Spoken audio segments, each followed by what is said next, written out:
زکوٰۃ جو ہے، زکوٰۃ کا حکم قرآن مقدس کے اندر اللہ تبارک و تعالیٰ نے جا بجا بیان فرمایا ہے۔ جہاں نماز کا حکم ہے وہاں زکوٰۃ کا بھی حکم ہے، اور زکوٰۃ کے حوالے سے خود محمد رسول اللہ صلی اللہ علیہ وسلم نے مدینہ کے اندر، دیار مدینہ کے اندر آپ صلی اللہ علیہ وسلم نے باضابطہ طور مدینہ کے اندر زکوٰۃ کی وصولی کے لیے صحابہ کی ایک جماعت مقرر کی تھی، اور مدینہ کے گرد نواح جو علاقے آتے تھے اس میں بھی آپ صلی اللہ علیہ وسلم نے زکوٰۃ کے حوالے سے جماعتیں تشکیل دی تھی، اور ان کے ساتھ ایک تحصیلدار ہوا کرتا تھا۔ زکوٰۃ کا پیسہ جمع ہوتا، پھر اس کے بعد مدینہ میں بیت المال کے اندر جمع ہوتا۔ یہ ماحول تھا مدینہ کے اندر، اور تاریخ گواہ ہے کہ مدینہ کے اندر غربت کا نشان، وہ نام و نشان مٹ گیا تھا۔ اسی طرح جب حضرت ابو بکر صدیق رضی اللہ تعالی عنہ کا دور آیا، تو ابو بکر صدیق رضی اللہ تعالی عنہ کے زمانے میں مدینہ سے باہر کچھ قبیلے مرتد ہو گئے، یا انہوں نے زکوٰۃ دینے سے انکار کر دیا۔ تو حضرت ابو بکر صدیق رضی اللہ تعالی عنہ نے باضابطہ طور ان کے ساتھ جہاد قتال کیا اور ان سے زکوٰۃ وصول کی۔ معلوم یہ ہوا کہ اگر اسلامی نظام، اسلامی حکومت ہوگی، اگر زکوٰۃ دینے والا انکار کرے اسے زبردستی زکوٰۃ لی جائے گی اور اس کے بعد بیت المال کے اندر جمع کر دی جائے گی۔ اسی لیے اللہ تعالیٰ بھی کلام پاک کے اندر فرماتے ہیں وَآتُوا الزَّکَاۃَ، اور زکوٰۃ دو، وَأَقْرِضُوا اللَّهَ قَرْضًا حَسَنًا، اور اللہ تعالیٰ کو قرض حسنہ دو۔ اللہ کو قرض حسنہ دینے سے مراد یہ ہے کہ غرباء، یتیموں، محتاجوں کا حق ادا کر دیا جائے، ان کے جو مسائل ہیں وہ پورے، ان کے جو معاملے ہیں وہ پورے کر دیے جائیں۔ اس سے مراد اللہ کو قرض حسنہ ہے، اور اس کا بدلہ وَمَا تُقَدِّمُوا لِأَنفُسِكُم مِّن خَيْرٍ تَجِدُوهُ عِندَ اللَّهِ، جو کچھ بھی عمل آگے بھیجو گے اللہ کے ہاں قیامت کے دن محفوظ پاؤ گے۔ ہم دیتے بھی ہیں، ان لوگوں کو دیتے ہیں جن کے ساتھ ہمارے تعلقات ہوں گے، رسوخ کی بنیاد پہ ہم دیتے ہیں۔ اثر رسوخ ہے تو ہم زکوٰۃ بھی دیں گے، پیسے بھی دیں گے، خرچ بھی کریں گے، تھوڑا گشتہ نہ آتی نیارون۔ لیکن پیغمبر کے زمانے میں ایسا نہیں ہوتا تھا صلی اللہ علیہ وسلم۔ پیغمبر صلی اللہ علیہ وسلم کے زمانے میں ایک نظام تھا۔ حضرت معاذ بن جبل رضی اللہ تعالی عنہ یمن گئے، معلم بنا کے، استاد، اور حضرت معاذ بن جبل رضی اللہ تعالی عنہ نے ایئرلی زکوٰۃ بھیجی مدینہ۔ آپ صلی اللہ علیہ وسلم حیات تھے، رسول اللہ صلی اللہ علیہ وسلم نے وہ زکوٰۃ واپس کر دی اور کہہ دیا کہ معاذ، یہ زکوٰۃ آپ نے وہاں سے یہاں کیوں بھیجی؟ اس کے حقدار جو تھے وہاں کے غربا تھے، یتیم تھے، محتاج تھے۔ یمنک محتاج ایس، غریب ایس، لاچار ایس، یتیم ایس، ام ایس مستحق زکوٰۃ ایک صدقات ایک مدینہ کے سوزو یہ زکوٰۃ ایک سبق ہے۔ ناک کے نیچے غریب ہیں، یتیم ہیں، محتاج ہیں، زکوٰۃ دنوں کے حساب شرع بیان کران کے قرابت داری مز وچھو ما آس کان غریب، رشتہ داری مز وچھو ما آس کان غریب، ہمسایہ داری مز وچھو ما آس کان غریب۔ اس چیز کی ہمیں کبھی فکر لاحق ہوئی نہیں۔ تویش اسلام منا اسلامی بیت المال. اس کا رونا میں پٹ رہا ہوں ہمیشہ ہر جگہ. اسلامی بیت المال قائم کر دیا جائے. اور قیامت کے دن اس حوالے سے ہمیں پوچھا جائے گا, اس حوالے سے پوچھ ہوگی ہماری.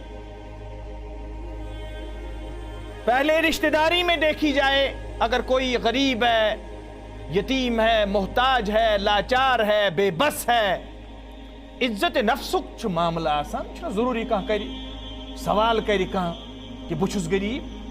مسائل چھ پان پروردگار عالم زانان. رشتہ داری مز ہیکو نہ صرف مالس زکات دیت کی, بڑی بابس ہیکو نہ زکات دیت کی. رشتہ داری مز ہیک نہ مول لڑکس یا لڑکس لڑکس ہیک نہ زکات دیت کی. رشتہ داری مز ہیک نہ خاندار خانداری زکات دیت کی, خانداری ہیک نہ خاندار زکات دیت کی. باقی رشتہ داری کی جتنی بھی لائنیں ہیں وہاں زکات ہم دے سکتے ہیں. تتھ مچ ڈبل ثواب, اکھ زکات دینک ثواب بیچ صلاح رحمی.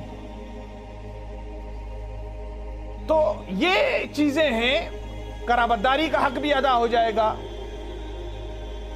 لیکن یہ چیزیں آہستہ آہستہ آہستہ آہستہ ہمارے دل سے نکل چکی ہیں, مفلوج ہو چکی ہیں, ختم ہو چکی ہیں.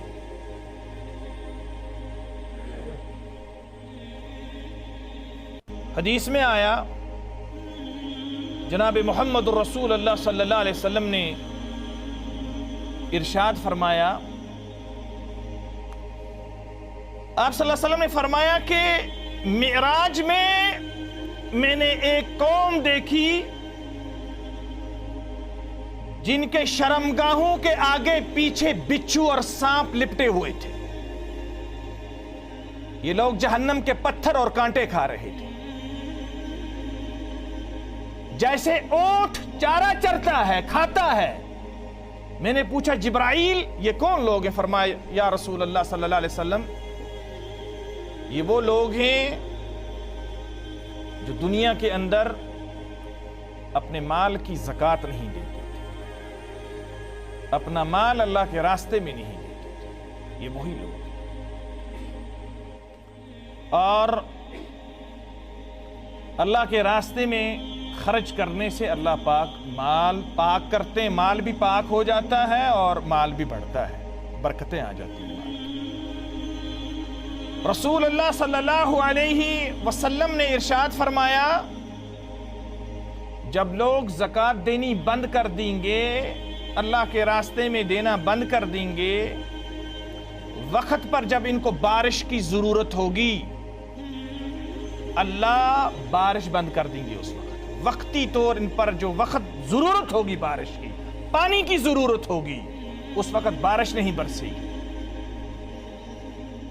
حضور فرماتے ہیں کہ اگر درند پرند چرند نہ ہوتے, کیڑے مکوڑے نہ ہوتے تو اللہ تبارک و تعالیٰ ایک قطرہ بھی پانی کا نہ برسا.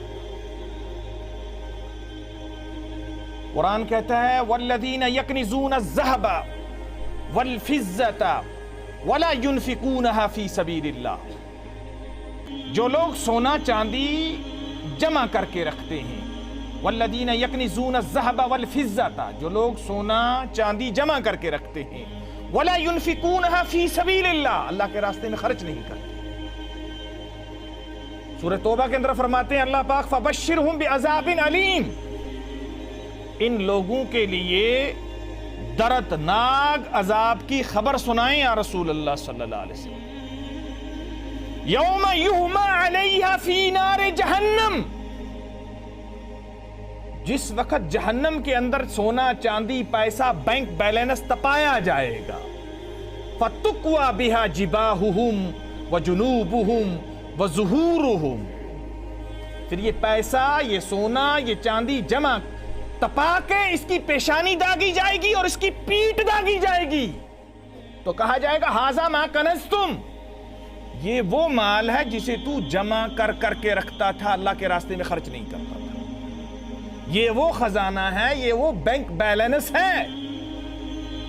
جب غریب تیرے دروازے پہ آیا, جب یہ ہمسایہ تیرے دروازے پہ آیا, قرض مانگنے کے لیے آیا، قرض حسنہ مانگنے کے لیے آیا، یہ مجبور، یہ لاچار تھا، اور تو نے انکار کر دیا، تو بخیل بن بیٹھا۔ مال خرچ کریں اللہ کے راستے میں، کیونکہ مال نجات کا ذریعہ بن جائے گا۔ مال کو جمع کر کر کے رکھیں، اللہ کے راستے میں خرچ نہ کریں تو یہ مال نحوست کا ذریعہ بن جائے گا، یہ مال بربادی اور زوال کا ذریعہ بن جائے گا۔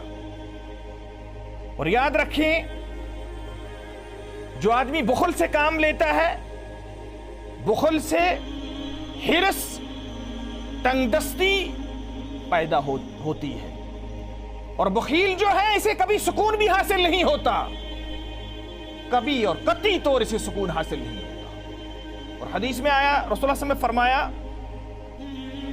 سب سے بڑا بیوقوف اور نادان وہ انسان جو اپنی آخرت برباد کر رہا ہے، اپنی قبر برباد کر رہا ہے، اپنی آخرت برباد کر رہا ہے دوسرے کی دنیا چڑھانے کے لیے، دوسرے کی دنیا آباد کرنے کے لیے۔ تو ہم نے اپنے بچوں کی دنیا آباد کی، اپنی آخرت برباد کی۔ صحابہ کا مزاج کیا تھا؟ غزوات کے اندر رسول اللہ صلی اللہ علیہ وسلم نے فاروق اعظم رضی اللہ تعالی عنہ کو کہا اللہ کے راستے میں لائیں، تو انہوں نے مال لایا، فرمایا گھر میں کیا رکھا؟ فرمایا یا رسول اللہ صلی اللہ علیہ وسلم آدھا حصہ جو ہے گھر میں رکھا۔ جب حضرت ابوبکر صدیق رضی اللہ تعالی عنہ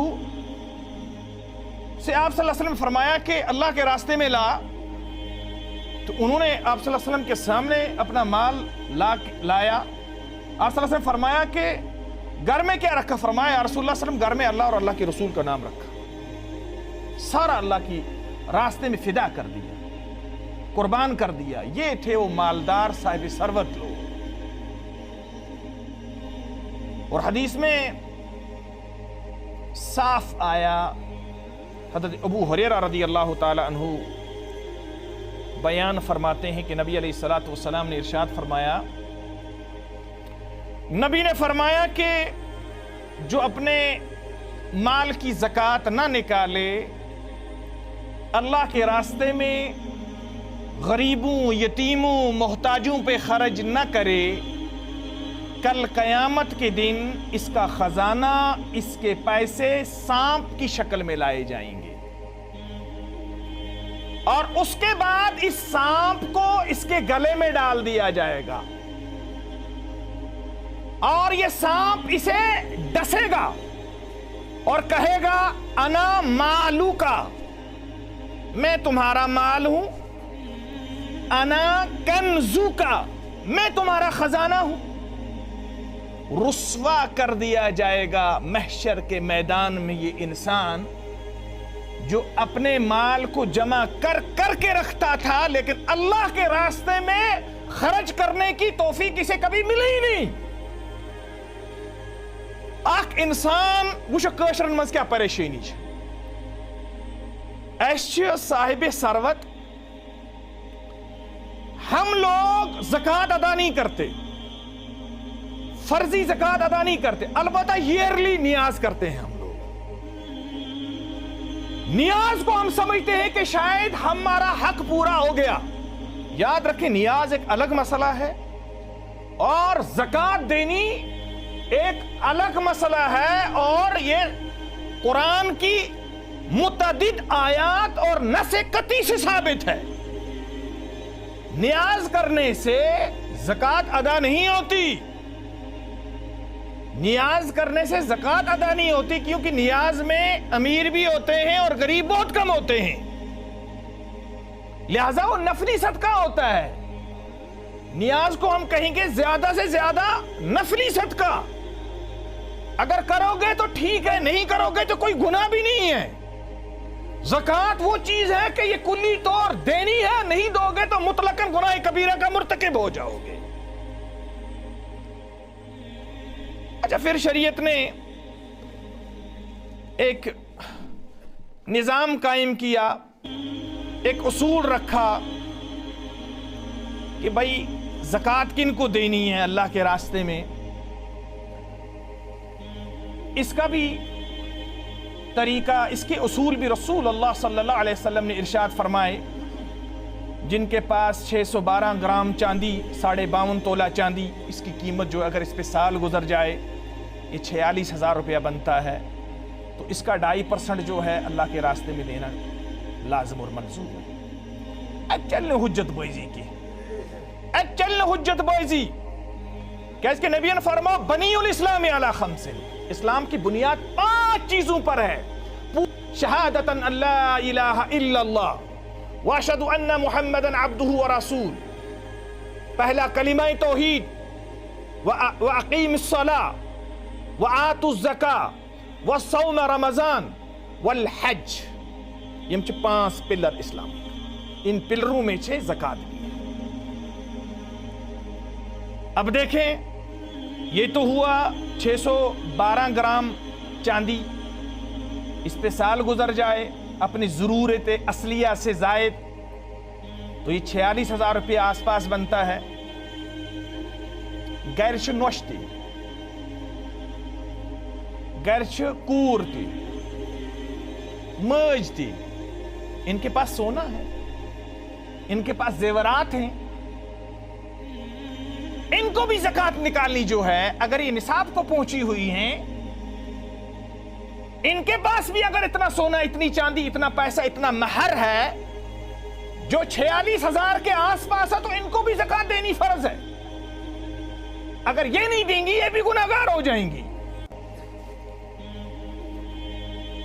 اسی طرح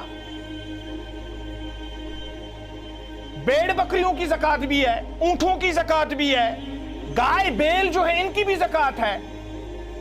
البتہ شریعت نے ایک نصاب قائم کیا ہے، اگر کسی کے پاس 5 اونٹ ہوں گے اسے 1 بکری اللہ کے راستے میں دیں گے۔